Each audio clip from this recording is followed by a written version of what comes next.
I am Divya, Assistant Professor, Department of Computer Science, Soundarya Institute of Management and Science, and moderator for the day. Welcome you all for the panel discussion on data science. Data science, a fourth paradigm of science, was imagined by Jim Gray, a Turing Award winner. He quoted this: data science, a fourth paradigm of science, because empirical science, pure science, fundamental science, and data-driven are all changing because of the impact of information technology and also rapid increase in information explosion. So let's discuss about and understand what is data science and its various sectors. So here is a data science, a fourth paradigm of science, SKD version 1.0. So today to discuss about this emerging technology, we have our faculty fraternities of Computer Science Department, Professor Rekha C, Head of the Department. Namaste. Professor Vijay Lakshmi. Namaste. Professor Madhumita. Namaste. Professor Sheila Devi. Namaste. As a panelist, I welcome you all for the panel discussion on data science. Thank you. So, let's begin with the Professor Rekha C. Madam, can you give us the fundamental ideas about what is data science and who can expel the data science and what are the fundamental skill sectors required to be a data scientist? Thank you, Divya. Yeah, you all told that what is data science, and we are actually here to discuss about the knowledge diversion that is happening in the world. It is data science. You have thrown me three questions today. It is what is data science, who can opt or pursue the data science, and what are the fundamental requirements needed for any person to opt for the data science. Let me move on to the first question, data science. Divya, to answer this, I would like to just split the data science as data and science. As you all know that this data is nothing but a fact, figures. It need not to be only text. It can be your audio, it can be your video, it can be any form of metadata. So understanding the science in a very systematic way is the science comes into picture. Hence, a data science is an art of exploring, understanding, and taking a productive output from a large and voluminous data can be termed as data science. In your introductory, you said that it is called as a fourth paradigm of science. Yes, it is called as fourth paradigm of science because it is not only a elementary science comes into picture, the other application areas also has been taken. Because here we are going to understand the explosive of science, explosive of data through the concept of science. Hence, a data science, fundamentally speaking, it is an interdisciplinary method or a platform where we are exploring the data and understanding the data in a better way. Now moving on to your next question, who can opt or who can pursue a data science? In fact, there is no hard and harsh rule that the data science should be known by science stream or an art stream or a management streams. See, this is the field. It is a domain-free platform where anyone can opt. But I would say that whoever wants to opt for this data science, they should have a passionate to know about the data. And also, they should understand and analyze the data. And next thing is, they need not to be a master's, they need not to be a PhDs. In fact, in one of my discussions, one of my friends told that many of the dropouts from the colleges, they are opting for data science.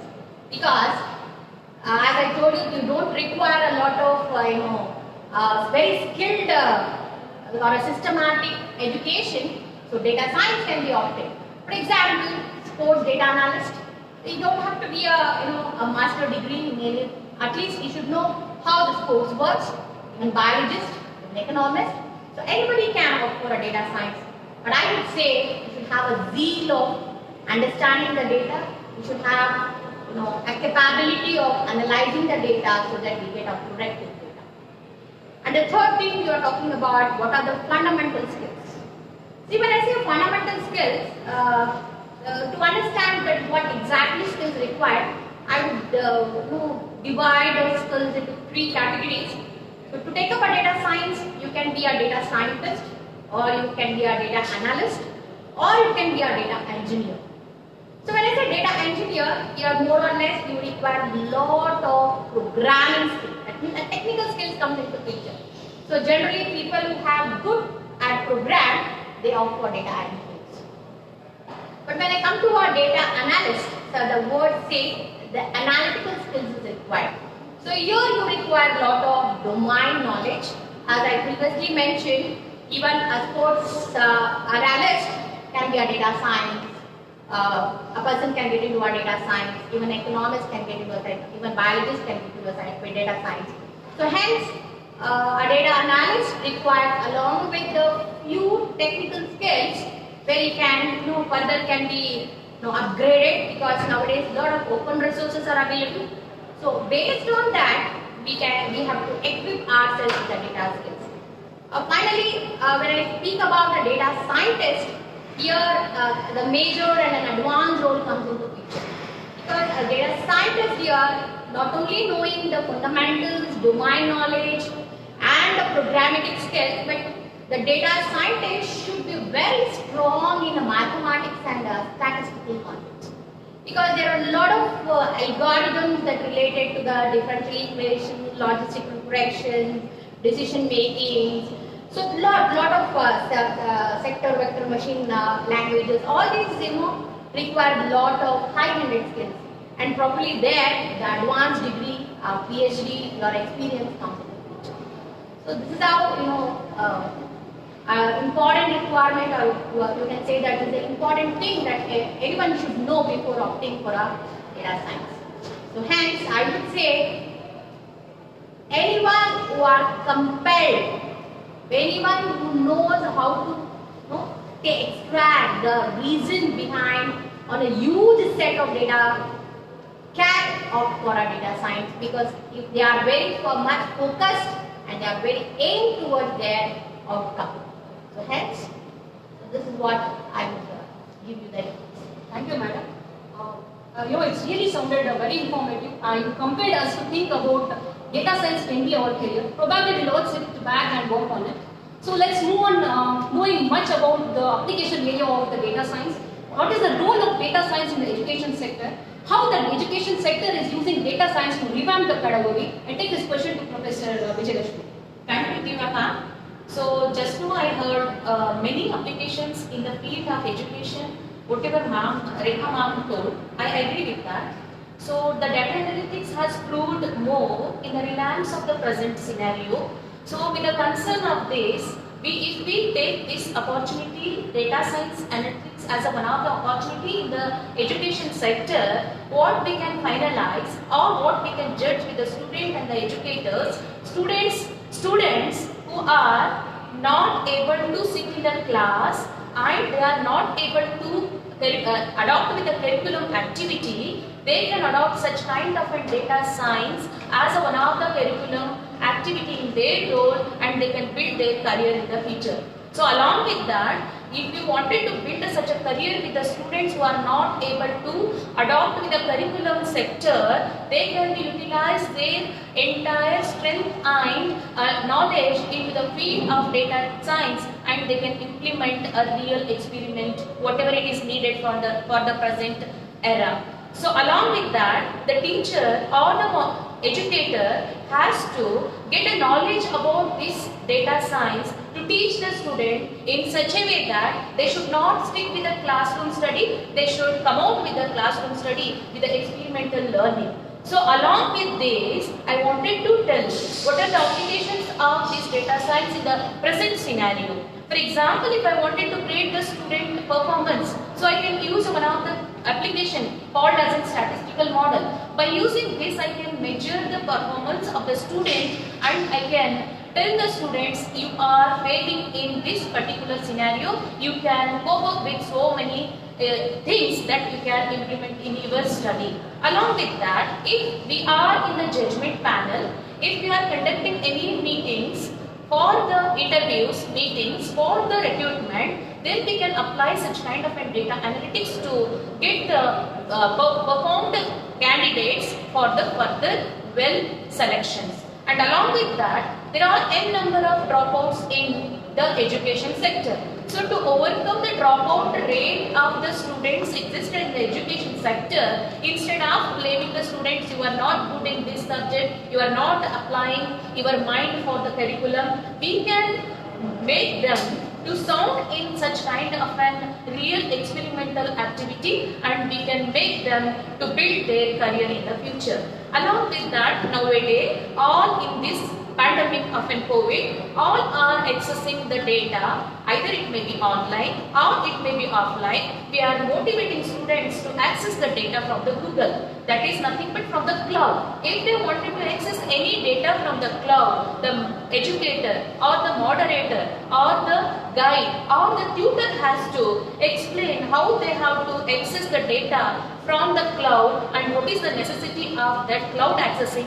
For that we need to provide some application programming to the students. Then only the students will come up with the new ideas to get the data from the entire cloud. And hence, I will say this data science is required in the present scenario to make 100% activity based learning, experimental learning, and if they are not able to sit in the class to adopt the entire data, whichever it is taught by the teacher, they can implement their career with the experimental learning by using the data science.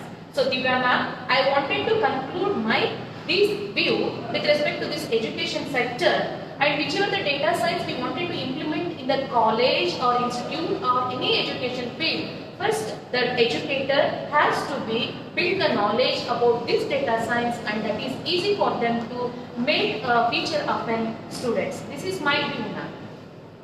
That's, I just wanted to add a few inputs what Vijayalakshmi ma'am is saying. First of all, I really appreciate you ma'am. You have given us a really good inputs. From your talk, I just have 2 points to say. One is, you rightly said that now education at the current scenario depends more on data. So I would call this as a target learning. Okay? And also an adaptive learning. Because we are in the era where we are going to have an abundant data. The data is huge. The data is so much. But which one to take? What to opt? Which is appropriate? How do we decide? I think there our data science, which is by using a machine learning algorithms, comes into picture. Here we extract the data, we classify the data based on our requirements, we process the data, then we analyze the data. There again the data analysis comes into picture. Then we forward the data based on our requirement, based on our needs on day-to-day basis. Just to add few points and statistics to the education sector, I would just mention few data science machine algorithms or a methodology that we use. One is the random forest, which right now just I said. The randomization, the data is very random. We don't know which to select. So selecting on a random samples and coming to a conclusion. For example, let us take in the classroom, there are 100 students and you have only 20 students who are not performing well. The first method is filtering process. You are going to classify your data based on their academic performances. Later, the 20 students, why they are not performing? What are their attributes? Is it the family background? Is it the interest area? Or they want to pursue something and they are hesitating. So there are so many attributes that we need to check on. So that becomes classification and data analytic attributes.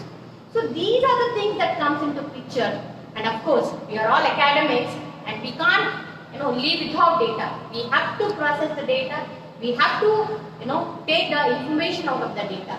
And to do this, there are a lot of MLs available in the current scenario. One being, as I told, random forest. We make use of logistic regressions. We use vector machines. We use decision trees, and a lot of models that is really helping us, in filtering the data and giving us the right outcome. And also to add some of your points in the current scenario, I would give you.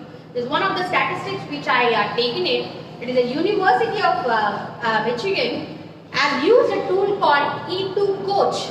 So this is a tool they are using for the students to analyze their performance, and here they are using an analytical tool of performance-based metrics. So this is how they are able to evaluate what is their student performances, and of course this also helps us for us an admission process when we go for an higher studies. And also we all know that the IBM Analytics are it's one of the best analytical tools. So even IBM Analytics are also being used by many of the graduate schools. For example, Keller Graduate Schools uses this IBM Analytics to track the student performance. And also, it is a very interesting fact that Georgia State University has used the same kind of tool, and they could trace out that what is the reason behind the low performance of the students. Thereby, they designed a tutoring classes and enhanced. So the result of this is they have increased around 32 to 54% of the graduation rate, that is the success rate has increased within the span of 3 to 4 years.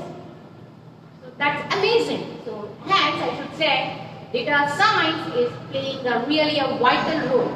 But I would definitely would tell the role of data science when it comes to an academic is, are we an academic institutions, are we training the students with respect to the science versus the crafting their skill sets? And to do that, I think data science is creating the best platform. So this is my view. Hope everyone will agree with my views. Yeah. So thanks, Divya. Thank you, Vijayalakshmi and Professor Rekha. You have given a good insights on the power of data science in education sector. As you said, data science can be used 100% in student evaluation, performance evaluation and classroom management when data science is rightly applied and used. So moving towards Professor Sheila, how this data science is playing the role in banking and financial sector? Yeah, well, thank you, Divya. I must say that banking has been one of the biggest applications of data sciences, where the data science can manage their, it helps the bank to manage their resources very efficiently, and also data science helps the bank in taking smarter decisions like fraud detection it might be, or it might be management of customer data, or it can also be real-time analytics. So banks can also evaluate their customer lifetime value, which helps them to monitor how many customers they have so that they can take some decisions about their bank businesses in future. And also when it comes to fraud detection, bank helps the companies to see what are the frauds that are happening with respect to this credit cards, accounts and insurances. And also I must say that this banks can analyze their investment partners, which helps them to suggest with several offers which is being perfectly designed to a particular customer. So these are with respect to bank, and the same way in finance, even finance industries have used bank data sciences for many purposes. For example, like automated risk analytics, which helps them to take strategic decisions. And actually machine learning is one thing which is usually used to identify and monitor the risk that happens with the bank. There are many such machine learning algorithms which exist, okay, which is used to enhance the cost efficiency and model sustainability on when there is a heavy massive customer data. So data science plays a key role here in algorithmic trading by analyzing data rigorously. And through this analysis, financial companies can make data-driven decisions and also analyze client experiences so that they can prepare a personalized relationship with their customer which exactly suits them. And there is one more analysis called customer sentiment analysis, and this with taking some machine learning algorithms with it, it can also boost the social media interactions, it can get a nice feedback, and it also helps in customer reviews. So these are the things with respect to finance, and I must say that all these things, this data science exactly helps in accuracy in detecting the anomalies and fraud detections that have improved with the use of this data sciences. It also helps to reduce the risk and scams that are happening, and it also minimizes the loss and it saves the reputation of the financial companies. So this is what I wanted to tell about the banking and finance. Yeah, I would like to add a few more insights what Professor Sheila Madam has just now revealed about the finance. Yes, along with the academics, the health and other sectors that what we are seeing in application, finance and banks plays a very huge role and a vital role in data science.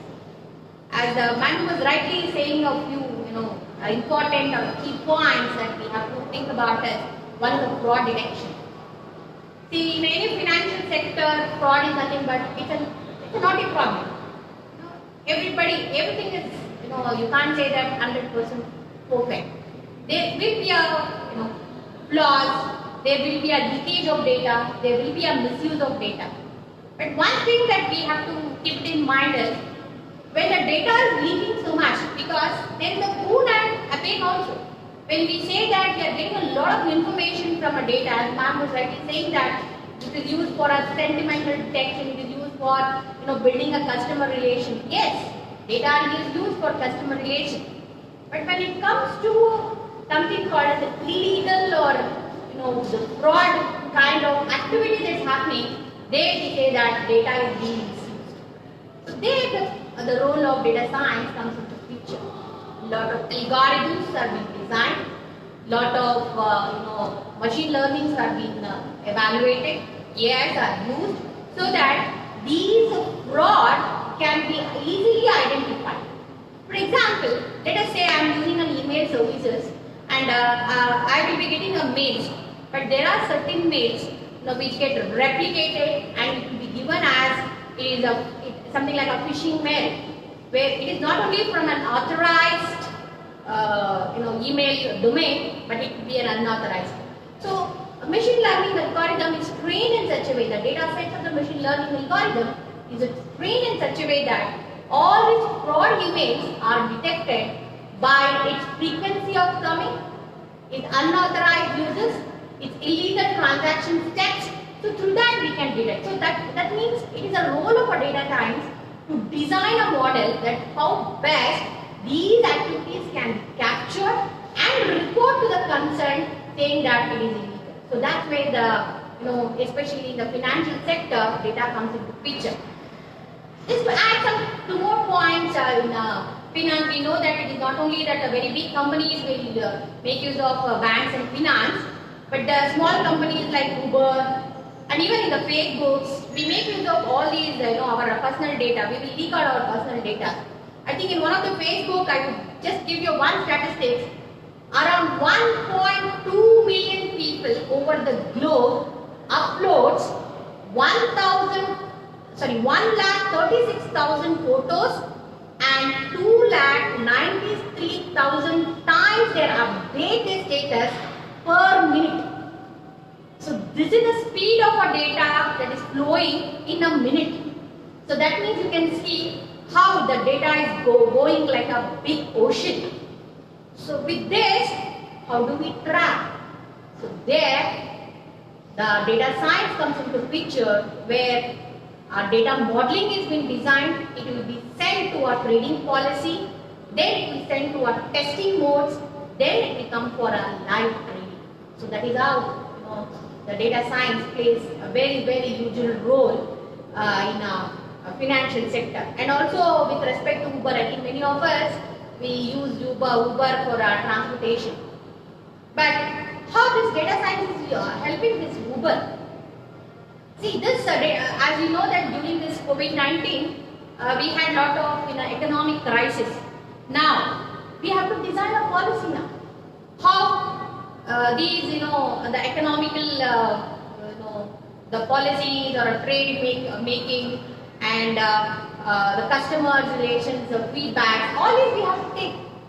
So to evaluate or to make a decision of the best policies, the data science comes into picture. It grabs the data from various sectors, pull out the data, and it will give us a right picture that what exactly is the problem that is in front of us.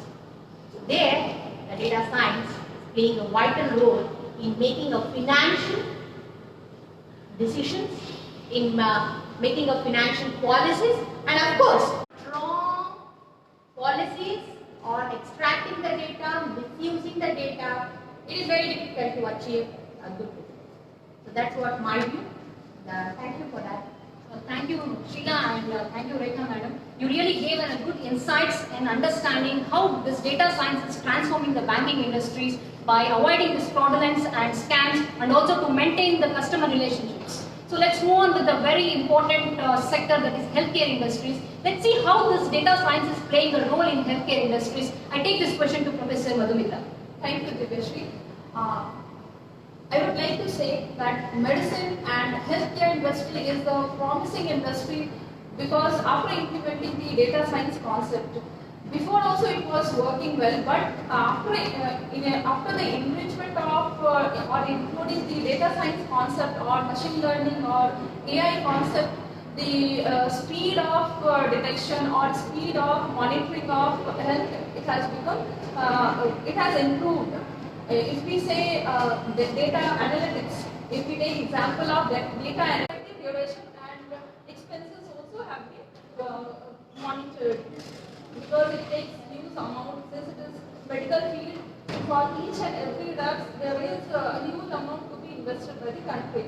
So in those respect, it has been very useful by implementation of data science into it.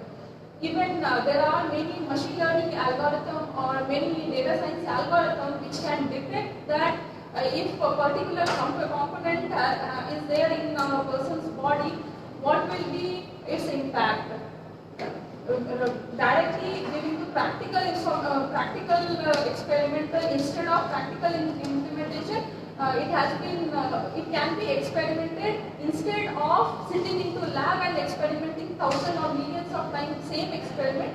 So by set of algorithm which has been set and designed, which can give us result quickly. Apart from that, there are many other aspects like predictive analysis. In predictive analysis, suppose actually it is completely based on the historical data of medicines. What all historical data are there, it is based on that.